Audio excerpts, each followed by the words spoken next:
Your transmission is quietly setting up a repair bill that could cost you more than 3 months of salary. And the worst part is not because your car is old. It is not because you bought the wrong brand.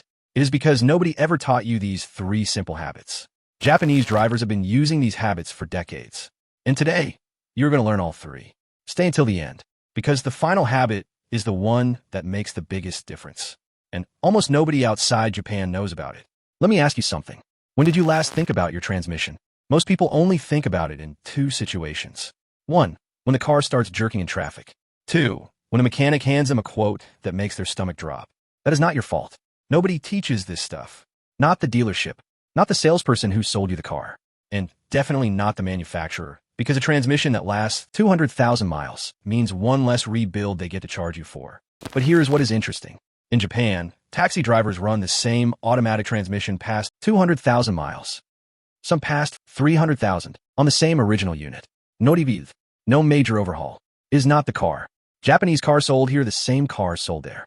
The difference is what they know and what we were never told. This channel exists for one reason: to give everyday car owners the knowledge that saves them real money.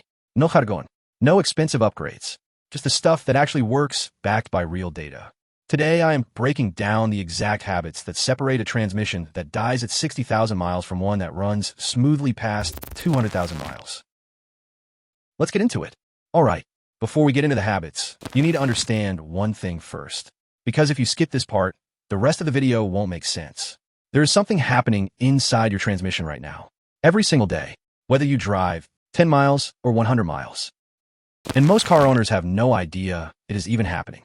Here is the truth. Your transmission is not being destroyed by age. It is not being destroyed by mileage. It is being destroyed by heat. Heat is the #1 killer of automatic transmissions. Not wear, not time, heat. And here is why that matters to your wallet. Research shows that dropping your transmission fluid temperature by just 30 to 50 degrees Fahrenheit, that is roughly 15 to 25 degrees Celsius, can be the difference between your transmission dying at 120,000 miles and lasting beyond 300,000 miles. Same car, same roads, same driver, just a different temperature inside that gearbox. Now, here's where heat does its real damage. It does not attack the metal directly. It attacks the fluid first. Think of your transmission fluid like sunscreen. Fresh sunscreen protects your skin perfectly, but leave it on all day in hot sun, and by afternoon, it stops working. The protection is gone, but it still looks like sunscreen. You cannot tell just by looking at it. Transmission fluid works the same way. Over time, especially in hot weather and stop-and-go city driving, the fluid breaks down. It loses its ability to protect the moving parts inside your gearbox. It loses what engineers call its friction properties. And when that happens, you get exactly what you see in that clip. Jerky shifts, delayed gear changes, that rough, clunky feeling when you pull away from a traffic light. Most people think that feeling means something is broken inside the transmission. It usually is not. Here is the moment that changes how you think about this forever. Most transmission problems are not transmission problems. They are fluid problems wearing a transmission costume. A car owner drove 60,000 miles without ever checking the transmission fluid. Not once. The car started jerking badly in traffic. A mechanic looked at it and quoted a major rebuild. Thousands of dollars. Before committing to that, they tried one thing first. A fluid change. Cost them $150. The jerking stopped. Completely. The car ran smoothly again. The transmission was never damaged. It was just running on fluid that had stopped doing its job 30,000 miles ago. That is not a lucky story. That is a common story. It happens every day, in workshops all over the country. And most of the time, the car owner never finds out that a simple fluid service could have fixed it, because by the time they arrive, the mechanic is already writing up the rebuild quote. Now, I know what some of you are thinking, but my car is a Toyota. It is supposed to be reliable. And you are right. Japanese cars are engineered brilliantly. But here is what the badge does not tell you. Even a Toyota gearbox, even a Honda CVT, will fail early if it runs on degraded fluid in a hot climate with aggressive driving habits. The badge gives you a head start. It does not give you a free pass. But here's the question most people get completely wrong. What do you actually do about it? And when? Because there's a right way and a wrong way. And the wrong way, ironically, is what most car owners do when they finally decide to take action. It is called the owner's manual. And somewhere inside that manual, usually buried between the tire pressure chart and the windshield wiper replacement guide, there's a transmission fluid service interval. For many modern cars, that interval says something like this. Lifetime. I want you to think about what that word means to a car manufacturer.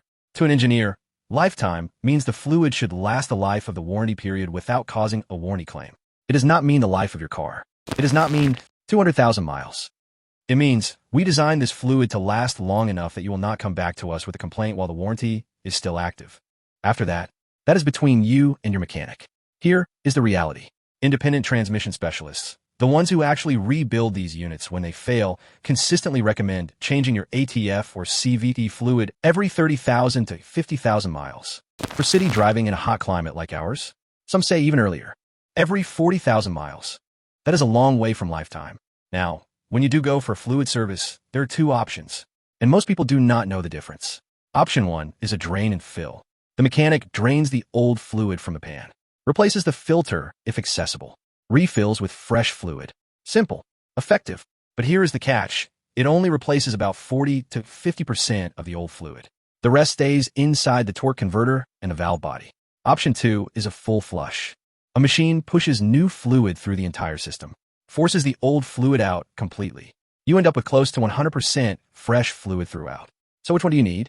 If your fluid is still in reasonable condition and you are on schedule, a drain and fill is perfectly fine. It maintains what is already working. If your fluid is dark, smells burnt, or you have stretched the interval, a full flush is the smarter call. You want as much of that degraded fluid out as possible. And if your fluid is black, smells like something died in there, and your car is already jerking badly, do not flush it yet.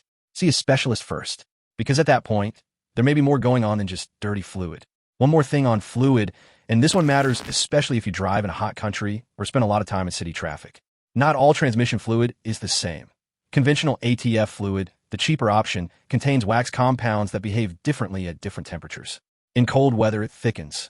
In extreme heat, it thins out too much. Both conditions cause harsh, jerky shifts. High-quality synthetic ATF or CVT fluid stays stable across a much wider temperature range. It flows properly when cold. It holds its protective properties when hot. For everyday city driving in tropical heat, synthetic fluid is not a luxury. It is the smarter choice. The price difference between conventional and synthetic fluid of service? Usually less than $50. The difference in protection? Significant.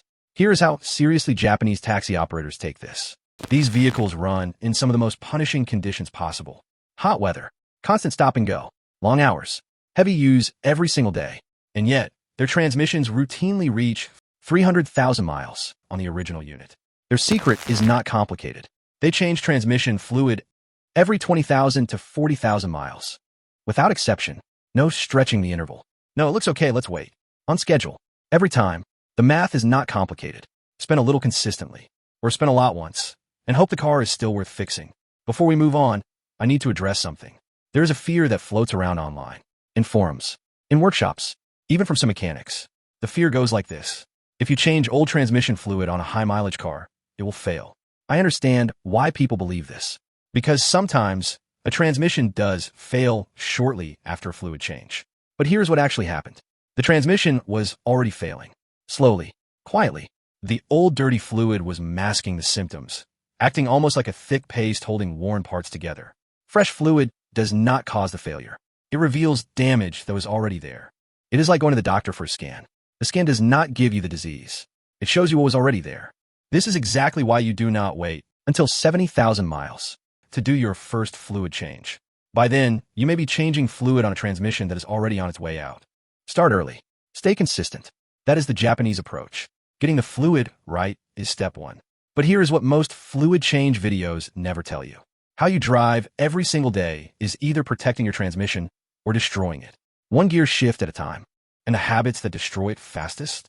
You're probably doing them right now, without even knowing it. I want you to imagine two drivers. Same car, same route, same traffic, same weather. Driver 1 accelerates hard every time the light turns green. Brakes late. Switches between drive and neutral at long stops. Basically drives like every second counts. Driver 2 accelerates gently. Anticipates the traffic ahead. Coasts early. Stays in drive. Calm. Deliberate. After 150,000 miles, Driver 1's transmission is worn, jerking, and heading for a rebuild. Driver 2's transmission? Still smooth. Still shifting cleanly.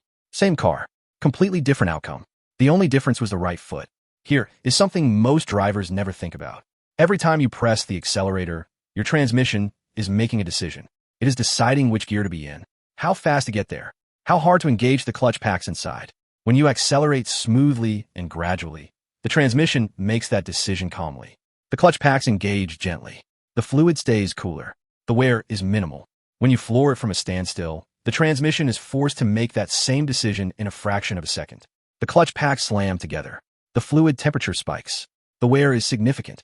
Multiply that by every traffic light, every junction, every time you pull away from parking spot. Over 150,000 miles. That difference is enormous. Habit 1. Smooth throttle from a stop. Japanese eco-driving culture has a simple rule for pulling away from a stop. Take it easy for the first few seconds. You do not need to be slow. You just need to be smooth. Let the transmission find its footing before you ask it to work hard. This single habit reduces clutch pack stress and keeps fluid temperatures lower, especially in the first few minutes of driving when the fluid has not fully warmed up yet. Habit 2. Anticipate stops. Coast early. Stay and drive. Here is something most people do not know. When you lift your foot completely off the accelerator in a modern fuel-injected car, the fuel injectors shut off. Your engine uses almost zero fuel. And your transmission? It cools down. You are essentially getting free travel while your transmission rests. Japanese drivers maximize this by looking further ahead. If there is a red light coming, they lift off early. They let the car coast down naturally. No hard braking. No last-second stops. Compare that to the driver who accelerates right up to the red light and then brakes hard. Same destination. Same time. But one transmission is being worn down. The other is being preserved. Habit 3. Respect the warm-up window. In the first 5 to 10 minutes after you start your car, your transmission fluid has not fully circulated yet. It has not reached its proper operating temperature. During this window, the fluid is not protecting the internal components as effectively as it will be once it warms up. Hard acceleration during this window causes disproportionate wear. The parts are moving. The fluid is not fully ready. The habit is simple. Drive gently for the first 5 minutes. Let the temperature gauge reach normal before you ask the transmission to work hard. It costs you nothing. It adds years. Here is proof that this is not just theory. A Japanese trucking company implemented strict, smooth driving protocols across their entire fleet. Drivers were trained to accelerate gradually, maintain steady speeds, anticipate stops. Within a few years, their transmission-related repair costs dropped significantly. The average lifespan of their transmissions increased dramatically. No new parts. No upgrades, no expensive modifications, just a different relationship between the driver's foot and the accelerator pedal. Most people think their driving style only affects fuel economy. Drive aggressively, spend more on gas. Drive smoothly, spend less. That is true, but it is only half the story. Your driving style is also transmission maintenance. Every smooth pull away is a service. Every aggressive launch is wear. The Japanese figured this out decades ago. Their driving culture is built around it, is taught in driving schools, is rewarded by employers, is part of how they think about car ownership. We were never taught this. But now you know. Now here's where it gets interesting. Because even if you drive perfectly, smooth throttle, early coasting, gentle warm-up, there's still one more invisible factor quietly working against your transmission. And this one surprises almost everyone. Because it has nothing to do with how you drive. It has to do with where you drive. You have changed your fluid on time. You drive smoothly. You coast early. You respect the warm-up window. You're doing everything right. And your transmission is still running hotter than it should be. Why? Because of where you live and how you use your car. Here is something important to understand about heat and transmission fluid. The damage is not linear. It does not go up in a straight line as temperature rises. It goes up exponentially. What that means in plain language, a small increase in temperature does not cause a small increase in damage. It causes a much larger increase in damage. City driving, stop-and-go traffic, hot weather, towing, driving uphill with a full load.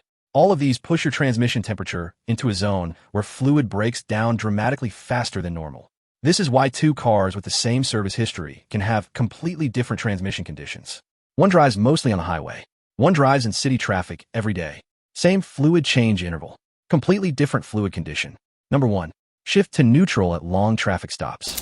When you sit and drive at a traffic light, your transmission is still working. The torque converter is still spinning.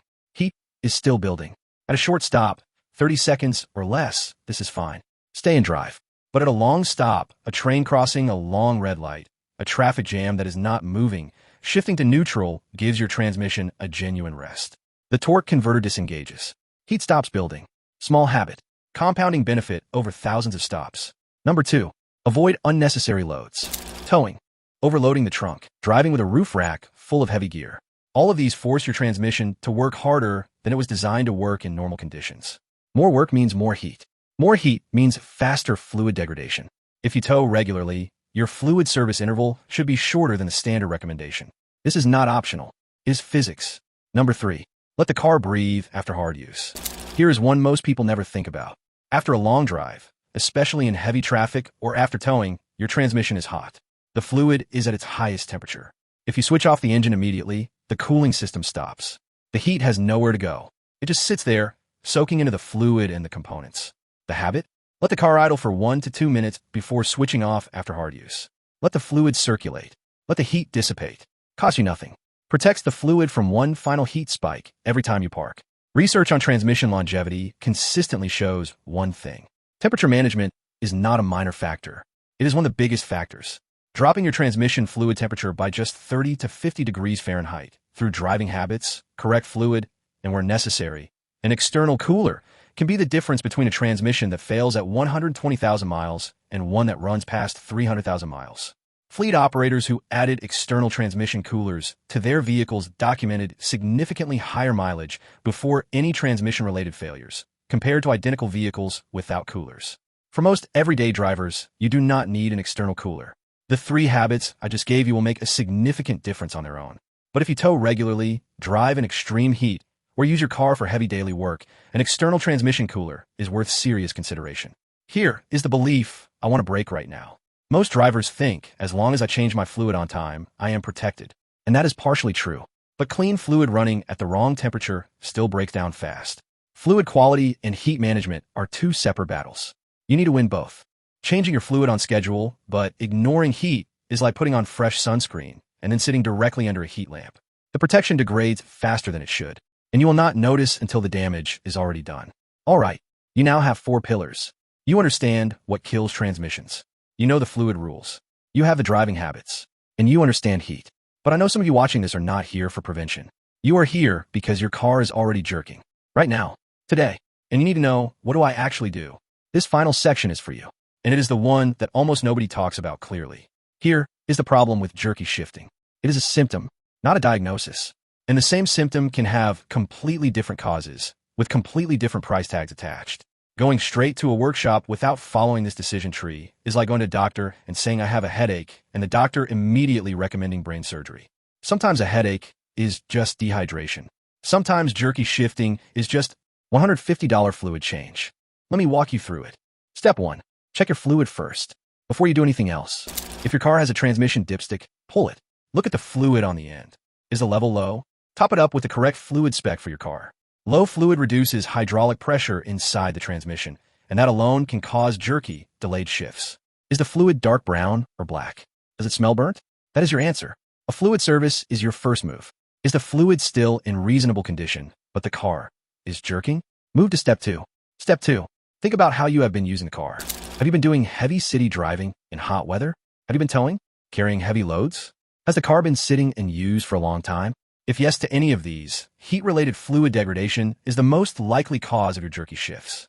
A fluid service, combined with the driving habits from this video, may resolve the issue completely. This is the most common scenario, and it is the cheapest fix. Step 3. Know when to stop and call a specialist. If you have done a fluid service, correct amount, and the jerking continues or gets worse, that is a signal. If you notice the transmission slipping, the engine revs, but the car does not accelerate properly. If there is a delay of more than 2 seconds when shifting from park to drive or reverse. If you hear unusual noises, clunking, whining, grinding when shifting. At this point, the issue may be worn clutch packs, a failing torque converter, faulty solenoids. These are internal mechanical problems that no fluid change will fix. And here's the critical part. Do not keep driving and hoping it will resolve itself. Internal transmission damage compounds fast. A problem that costs $2,000 to fix today can become a $5,000 rebuild in 3 months if you ignore it. 2 cars. Same symptom. Jerky shifting. Car 1. Owner followed the decision tree. Check the fluid. Dark brown. Overdue for service. Booked a fluid change. Cost $150. Jerking stopped completely. Problem solved. Car 2. Owner went straight to the workshop. Mechanic recommended a full diagnostic. Found worn clutch packs from years of overheating and neglected fluid. Rebuild required. Cost $5,000. Same symptom. Completely different root cause. Completely different bill. The decision tree does not fix your car, but it tells you which situation you are in before you spend a single cent. The biggest mistake people make when their car starts jerking, they either panic and go straight to the most expensive solution, or they ignore it and hope it goes away. Both are wrong. Jerky shifting is a symptom. Symptoms have causes. Causes have solutions. And the solution depends entirely on what the cause actually is. Follow the decision tree. Start with the cheapest step. Work your way up only if needed. That is not just smart car ownership. That is the Japanese approach to everything. Let's bring this all together, because when you stack these habits, the numbers become impossible to ignore. A fluid service every 30,000 miles costs roughly $150 to $300. A full transmission rebuild costs $4,000 to $7,000 or more. The smooth driving habits cost you nothing. The heat management habits cost you nothing. The decision tree costs you nothing. The only thing that costs you is not knowing. Japanese drivers do not have better cars than you. They do not have cheaper workshops. They do not have some secret technology that we do not have access to. They just have a different relationship with their vehicles. One built on prevention, not reaction. They treat maintenance as an investment, not an expense. And their transmissions reflect that. A transmission that lasts 200,000 miles is not luck. It is not the brand. It is a choice, made 200,000 miles earlier. That is all for today. If this video just saved you from a future repair bill, hit that like button. It helps more car owners find this information. And that is the whole point. Subscribe and turn on notifications so you do not miss the next one. And drop a comment below right now. Tell me your car's mileage and when you last changed your transmission fluid. I read every single one. Thanks for watching. I will see you in the next video.